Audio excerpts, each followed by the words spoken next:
Bonjour à tous. Ça fait déjà pas mal de temps que j'ai ces chaises en velours dans ma cuisine et leur problème c'est qu'ils sont couverts de velours. Alors pour ceux qui savent pas, le velours ça adore absorber le liquide, mais avec le temps ça donne des petits cratères sur la surface qui sont pas beaux, et surtout si on verse du café ou des liquides colorés, et ben là ça devient moche très vite. Je me suis donc dit qu'après toutes ces années, ça valait le coup de les rénover un peu. J'ai donc démonté les chaises et on peut passer à la partie textile. Afin de me donner plus de challenge, j'ai décidé d'utiliser comme matière première ces livres d'échantillons de tissu. Je les ai trouvés dans la rue, et en plus d'économiser de l'argent sur le tissu, ça va aussi rendre chaque chaise unique au monde.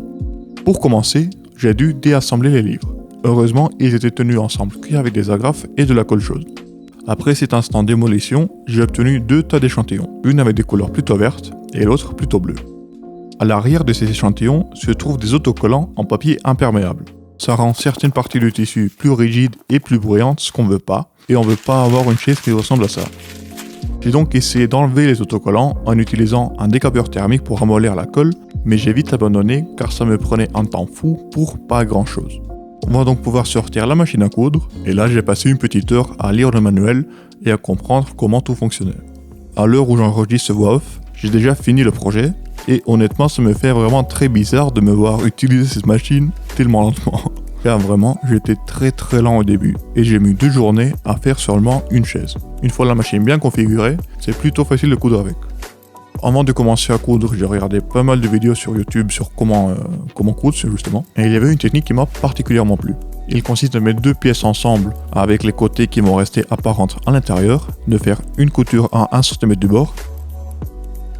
On peut sortir les faces intérieures et couper une des extrémités, plier le tissu comme ceci et faire une deuxième couture avec cette fois-ci la face apparente qui est au-dessus, ce qui rend donc la pièce bien plate et aussi plus sûre car il y a maintenant 2 coutures au lieu d'une seule. J'ai ensuite refait la même chose plusieurs fois jusqu'à avoir 2 bandeaux que j'ai ensuite cousus ensemble avec la même méthode. Et honnêtement c'était ces parties-là du procédé qui étaient les plus compliquées car si on dérapait, on devait recommencer du début, c'était vraiment pas évident. Voici la pièce qu'on obtient. Bon là c'est encore trop petit pour toute la chaise, donc on va rajouter des pièces sur les côtés, ce qui nous donne ceci.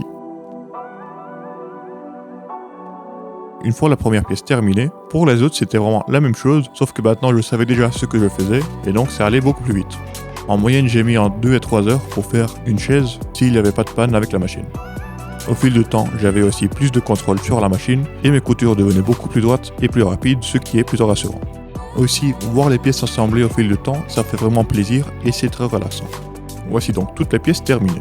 Comme je l'ai dit avant, j'ai essayé d'assembler tous les échantillons d'un seul couleur ensemble pour que le résultat soit plus homogène et qu'il n'y ait pas de conflit entre les couleurs. Pour finaliser la couture, on peut passer les fils qui restent à la surface à l'arrière en utilisant une aiguille. Retournons maintenant à nos chaises. J'ai d'abord enlevé les assoudoirs en dévissant les vis qui les maintenaient par en dessous. Ensuite, pour attacher le tissu, il nous faut une agrafeuse. J'ai acheté celui-là, c'était le moins cher et honnêtement je suis très content. C'est full métal, on peut y mettre 2 types d'agrafes ou alors des vis et franchement pour ce prix-là, je peux que vous le conseiller. On va commencer par placer le tissu sur l'assise de la chaise dans la position qu'on veut qu'il reste. On tourne ensuite le tout et on commence à attacher le tissu en commençant par les côtés et en finissant avec les cônes. En faisant cela, c'est important de bien tirer pour qu'il n'y ait pas de plis à la surface, mais en même temps il ne faut pas trop tirer car sinon ça va faire des bosses bizarres dans les endroits qui sont près des agrafes. Pour les angles, il y a une petite technique. En fait, il faut faire 3 plis. Tout d'abord une qui est à 45 degrés du coin de la chaise et ensuite les 2 autres coins qui vont se mettre par-dessus. Si le tissu que vous utilisez est trop épais, vous pouvez découper certaines pièces qui ne sont pas sous tension et donc diminuer l'épaisseur de matière que vous avez à agrafer. Cela fait, on peut vérifier si tout est en ordre et s'il n'y a pas de problème sur la surface de la chaise. Là, tout va bien. On peut donc continuer à agrafer et de faire tout le tour pour que tout soit bien fixé. On peut découper les excédents avec des ciseaux pour avoir un résultat plus propre. Pour éviter des problèmes dans le futur, laissez au moins 1 cm entre l'agrafe et le bord du tissu. Voici donc le 6 terminé. J'ai fait la même chose 6 fois pour toutes les chaises. Et le projet est finalement terminé.